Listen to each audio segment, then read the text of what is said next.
เราจะมาแกะกันนะคะที่หยอดไปเมื่อวาน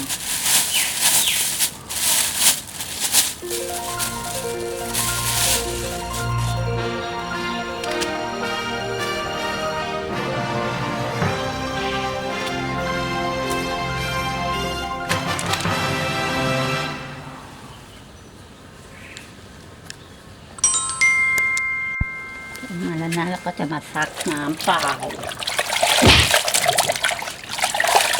ซิลิเกตมันจะลื่นๆหน่อยนะเวลาเราซักเนี่ยถ้ามันยังลื่นอยู่เนี่ย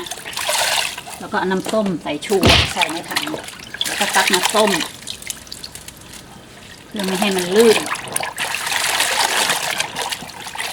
สีมันไม่ตกแล้วนะแต่เราไม่ให้มันลื่น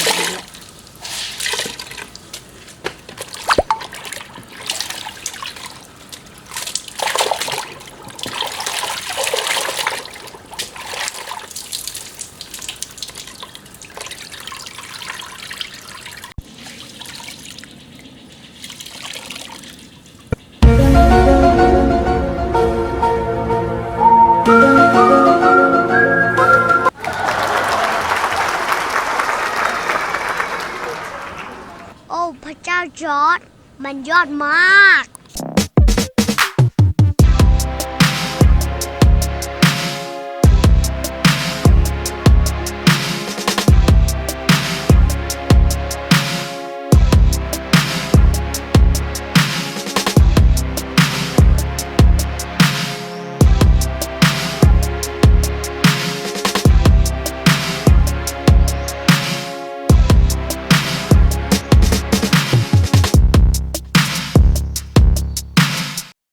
ถ้าชอบคลิปนี้อย่าลืมกดไลค์ กด Subscribe เพื่อเป็นกำลังใจในการทำคลิปต่อๆไปนะคะ